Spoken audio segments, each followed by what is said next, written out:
بسم اللہ الرحمن الرحیم۔ السلام علیکم ورحمۃ اللہ وبرکاتہ۔ زکوٰۃ کے برابر اس کو بتایا گیا ہے کہ نصیحت کا کام بہت بڑا کام ہے۔ ایک صحابی نے جب آپ صلی اللہ علیہ وسلم سے بیعت کی تو آپ صلی اللہ علیہ وسلم نے کس بات پر بیعت لی؟ کہ میں اس بات پر بیعت کرتا ہوں کہ میں نماز کی بھی پابندی کروں گا، زکوٰۃ کی بھی بر وقت اور خوشی سے ادائیگی کروں گا، اور ہر مسلمان کے ساتھ خاص طور پر خیر خواہی کروں گا۔ جہاں نماز کا تذکرہ آیا ہے، زکوٰۃ کا تذکرہ آیا ہے، تو وہاں اس خوبصورت رویے کا بھی تذکرہ آیا ہے۔ اور وہ کون سا رویہ ہے؟ کسی کے ساتھ بھلائی اور خیر خواہی کی بنیاد پر انسانوں سے اچھی بات کہہ دینا۔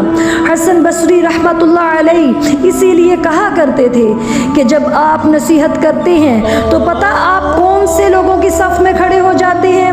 فرمایا اللہ کے نزدیک سب سے پیارا انسان وہ انسان ہے جو اللہ کی محبت لوگوں کے دلوں میں پیدا کرے اور لوگوں کو ایسے اعمال سکھا دے جس سے وہ اللہ کے نزدیک محبوب ترین بن جائیں۔ سبحان اللہ۔ اسی لیے تو قیامت کا دن ہوگا، کیسے محبوب بنے گا یہ انسان نصیحت کرنے والا، کس حالت میں انسانیت ہوگی کہ یوم یکون الناس کالفراش المبثوث، بکھرے ہوئے پتنگوں کی طرح انسانیت ہوگی قیامت کے دن۔ اور پھر ایسا بھی وقت آئے گا وَتَرَى النَّاسَ سُكَارَىٰ وَمَا هُمْ بِسُكَارَىٰ، لوگ سمجھیں گے کہ نشہ کیے ہوئے ہیں لوگ، بلکہ کسی نے بھی نشہ نہیں کیا ہوگا۔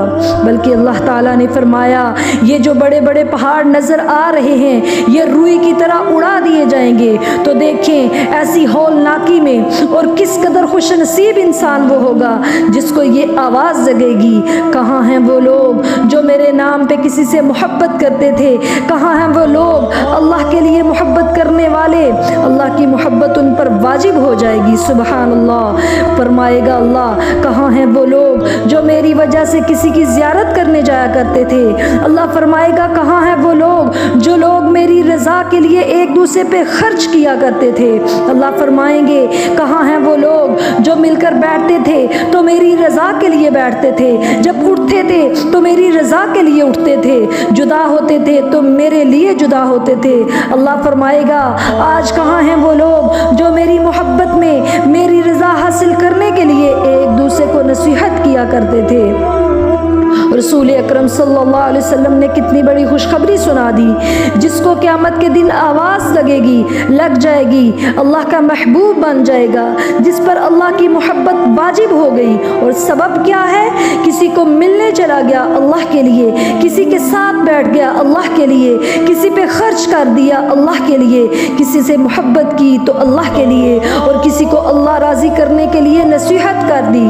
تو حضرت حسن بصری رحمۃ اللہ علیہ اسی لیے کہا کرتے تھے لوگوں کائنات کے ایسے خوش نصیب بھی ہیں جن کی زندگی کا مقصد یہ بن جاتا ہے وہ ہر وقت لوگوں کو نصیحت کرتے ہیں کہ وہ اللہ کے پیارے بن جائیں، وہ دوزخ سے بچ جائیں اور جنت کے حقدار بن جائیں۔ اور پھر وہ اللہ کے حقوق بیان کرتے ہیں کہ لوگ ان کے مطابق زندگیاں بنا لیں۔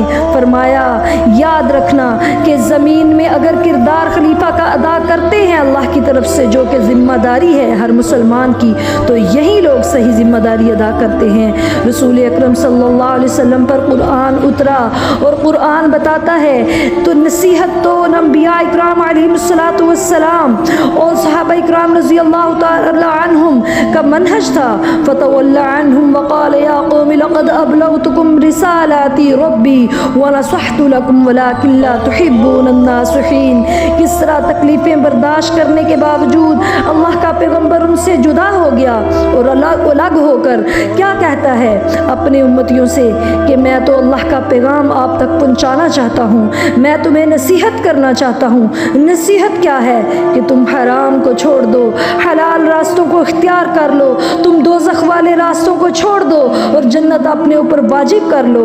کس طرح لوط علیہ الصلوۃ والسلام نے، کس طرح شعیب علیہ الصلوۃ والسلام نے، کس طرح حضرت صالح علیہ الصلوۃ والسلام نے، یہ سارے انبیاء کرام علیہ الصلوۃ والسلام بار بار کیوں کہہ رہے ہیں وَلَكِنْ لَا تُحِبُّونَ النَّاصِحِينَ؟ بار بار کہہ رہے ہیں کہ کہ میں جو نصیحت کر رہا ہوں لیکن تم لوگ نصیحت کرنے والوں کو پسند نہیں کرتے۔ تو دیکھیں آج بھی ہماری قوم کا یہی رویہ ہے جو پچھلی قوموں کو رویے تھے۔ اگر آپ خیر خواہی کی بنیاد پر، آپ کو دوزخ سے بچانے کی بنیاد پر کوئی نصیحت کرتا ہے، رب کو راضی کرنے کے لیے نصیحت کرتا ہے، تو آپ سننا بھی گوارا نہیں کرتے، حالانکہ آپ اپنے آپ کو خود ہی خیر سے محروم کر رہے ہیں، سب سے بڑا اپنا نقصان کر رہے ہیں۔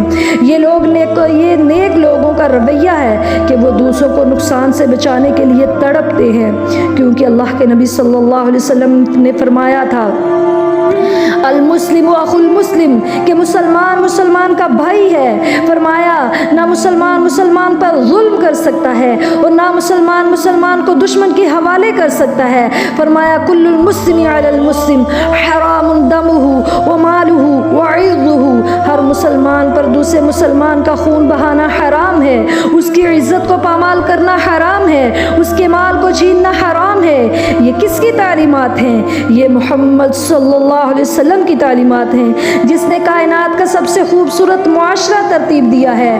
1400 سال گزر گئے، اس معاشرے کی کوئی جھلک پیدا نہیں کر سکا۔ سبحان اللہ، بے شک اس لیے ہمیں اپنے پیارے نبی صلی اللہ علیہ وسلم کے امتی ہونا کو ثابت کرنا چاہیے، ہمیں دوسروں کو اچھے کاموں کی نصیحت کرنی چاہیے۔ اگر ہمارے پاس دین کا علم ہے تو ہمیں وہ دوسروں تک پہنچانا ہم پہ فرض ہے، اور اگر آپ کو وہ کیا کہتے ہیں دین کا علم نہیں پتا تو اگر آپ تک کوئی اچھی بات پہنچتی ہے تو وہ آپ پہ فرض ہے کہ وہ آگے پہنچائیں، دوسروں کو نصیحت کریں، وصیت کریں اچھی، کہ اللہ تعالیٰ سب کو دوزخ سے بچائے، کیونکہ قرآن کی آیت ہے کہ یا ایھا الذین آمنوا قوا انفسکم واہلیکم نارا، کیا ایمان والو تم اپنے مسلمان بھائیوں کو اور اپنے اہل و عیال کو دوزخ کی آگ سے بچا لو جس کا ایندھن انسان اور پتھر ہوں گے۔ اللہ تعالیٰ ہم سب کا حامی و ناصر ہو، آمین۔ السلام علیکم ورحمۃ اللہ وبرکاتہ۔